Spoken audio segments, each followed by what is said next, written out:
રાજકોટ મહાનગરપાલિકા એ સેવા સદન છે। આ લોકો માટે કામ કરતી સંસ્થા છે। આ સંસ્થાએ નક્કી કર્યું કે જે લોકો નિયમિત ટેક્સ ભરે છે તેવા લોકોને તારીખ સાથેના કેલેન્ડર બનાવીને આપવાનું નક્કી કર્યું।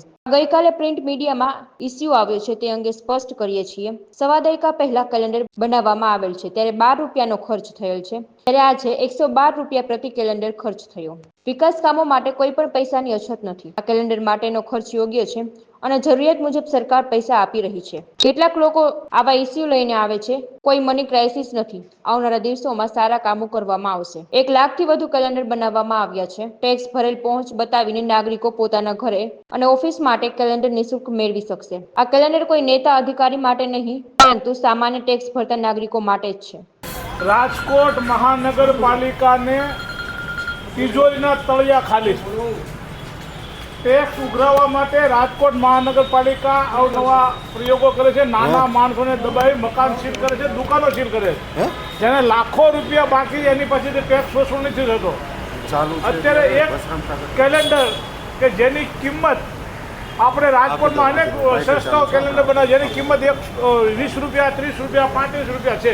રાજકોટની કિંમત 112 રૂપિયા, એક કેલેન્ડરની કિંમત 12 રૂપિયા છે। એમાં ફક્ત ને ફક્ત ભાજપના નેતાઓની વડાપ્રધાનથી લઈને કોર્પોરેટર સુધીની જાહેરાત સિવાય કશું નથી।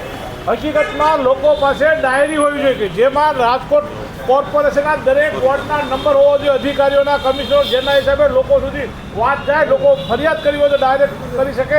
એ ટાઈમ નથી, એ જાહેરાત માટેની ડાયરીનો એ લોકો પાસે પૈસા નથી, પરંતુ કેલેન્ડરમાં પોતાની જાહેરાતો થાય, પોતાના પક્ષની જાહેરાતો થાય, માન્ય વડાપ્રધાનની અને સીએમની જાહેરાત થાય। આના સિવાય લગભગ સીધું કશું કાંઈ કરવાનું રહેતું નથી એવું દેખાય છે। અને 138 કરોડ રૂપિયા, 1 કરોડ ને 38 લાખ રૂપિયાની જો આ કેલેન્ડર બનતા હોય તો રાજકોટમાં ઇતિહાસ છે કે આટલા કેલેન્ડર મોંઘા ક્યારે બન્યા હોય એવું આજ પહેલી વાર બની રહ્યા છે। એ પણ મોંઘા બને, જે રાજકોટની પ્રજા અને ગુજરાતની પ્રજાએ હકીકતમાં આનો હિસાબ જો દેવો જોઈએ। હજી તો એ લોકોએ મેં મારા જાણવા મુજબ આજે એ લોકોએ એની જે પેટર્ન હોય એ તૈયાર કરી છે। ફોટા કઈ રીતે નરેન્દ્રભાઈના મૂકવા, કઈ રીતે ભૂપેન્દ્રભાઈના મૂકવા, કઈ રીતે મેયરના મૂકવા, કઈ રીતે સ્ટેન્ડિંગ ચેરમેનના, આ ફોટાની લાઈન ગોઠવતા હતા। એ આજે ગોઠવાય છે। પહેલો મહિનો ચાલુ થઈ જાવ, પૂરો થવા આવ્યો છે, 2 દિવસ બાકી છે। પહેલો મહિનો ઓલરેડી એમનામ જતો રહેશે, બીજા મહિના, ત્રીજા મહિનામાં કેલેન્ડર આવશે એટલે લોકોને કોઈ કામનો રહેશે નહીં, ઉપયોગ રહેશે ફક્ત 9 મહિના। અને 9 મહિના માટે તો ઘણા બધા 9 મહિનામાં કહી શકાય એવો પ્રજાના પૈસાનો વ્યય 112 રૂપિયામાં એક કેલેન્ડર પડવાનું છે, જે રાજકોટનો ને ગુજરાતનો ઇતિહાસ છે। કારણ એક પણ કેલેન્ડર રાજકોટના અનેક સંસ્થાઓના કેલેન્ડરો અમારી પાસે આવતા, હું એ લોકોને પૂછતો પણ હોઉં છું। કોઈક કે જે 30 રૂપિયા, કોઈક 25 રૂપિયા, રાજકોટની અનેક સંસ્થાઓ બનાવે છે, લોકો 20 રૂપિયાથી માંડી 30 રૂપિયા સુધીમાં બનતા હોય, પણ રાજકોટમાં કંઈક વિચિત્ર બનવાનું હોય એવું લાગી રહ્યું છે। રાજકોટ મ્યુનિસિપલ કોર્પોરેશન એ સેવા સદન છે। આ લોકો માટે કામ કરતી આ સંસ્થા છે રાજકોટ મહાનગરપાલિકા કે કોઈ પણ મહાનગરપાલિકા હોય। રાજકોટ મ્યુનિસિપલ કોર્પોરેશન દ્વારા નક્કી કરવામાં આવ્યું કે રાજકોટના જે લોકો છે, જે નિયમિત ટેક્સ ભરે છે, એને હિન્દુ પ્રણાલી મુજબ એક કેલેન્ડર આપવું।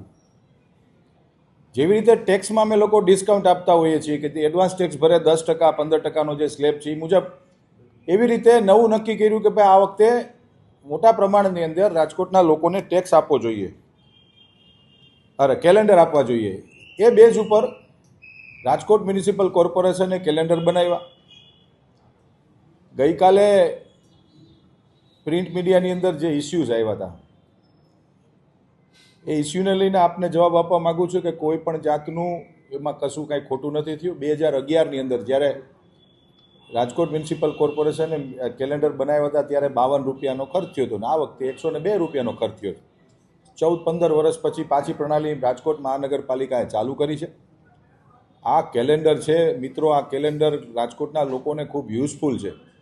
આપણે જોઈ શકીએ છીએ કે ઘણી કોઓપરેટિવ બેન્કો, ઘણી સરકારી સંસ્થાઓ કેલેન્ડર બહાર પાડે, અને હાલમાં જ માનનીય ભૂપેન્દ્રભાઈ પટેલની ભારતીય જનતા પાર્ટીની સરકારે પણ કેલેન્ડર બહાર પાડ્યું છે।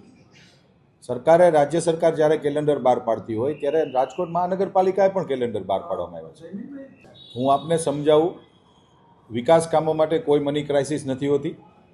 રાજકોટના લોકોનું મેં પહેલાં કીધું એમાં સેવા સદન છે. રાજકોટ શહેરનો સર્વાંગી વિકાસ કેવી રીતે થાય એના માટેની જવાબદારી અમારી હોય છે.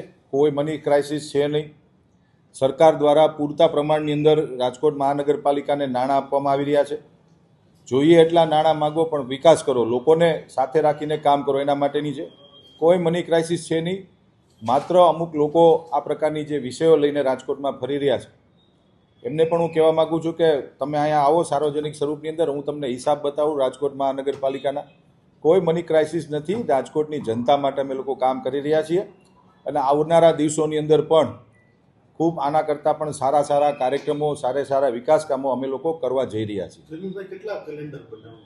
કુલ 1,40,000થી વધુ કેલેન્ડરો રાજકોટની અંદર, કુલ 6.5 લાખથી વધુ મકાનો છે, 6.5 લાખથી વધુ ટેક્સ પેયરો છે. અમે આ જે કેલેન્ડર બનાવ્યા છે એ વોર્ડ ઓફિસે મૂકવાના છીએ. કોઈ પણ સિટીઝન પોતાનું ટેક્સનું બિલ, ભરાઈ ગયેલું બિલ લઈને વોર્ડ ઓફિસે જશે એટલે એને કેલેન્ડર આપવામાં આવશે. લોકો માટે કર્યું છે. આ કોઈ એવી બહુ મોટું વસ્તુ નથી. આવડી મોટી મહાનગરપાલિકા છે, 2853 કરોડ રૂપિયાનું અમારું વિકાસનું બજેટ છે. 1.25 કરોડ રૂપિયાના ખર્ચ કરવા જોઈએ એટલા માટે કે આ લોકો માટે કરેલી વસ્તુ છે. આ કોઈ પદાધિકારી કે નેતા માટે, કોઈ અધિકારીઓ માટેની આ વસ્તુ નથી. આ કેલેન્ડરનો ઉપયોગ કેવી રીતે કરવામાં આવશે? કોઈ પણ વ્યક્તિ જ્યારે કેલેન્ડર લઈ જશે ત્યારે એના ઘર, ઓફિસ, એના મકાનની અંદર આ રાખશે. અને સારું હિન્દુ સંસ્કૃતિ મુજબ આપણા હિન્દુ તહેવારોને આવરી લઈને આ કેલેન્ડર બનાવવામાં આવ્યું.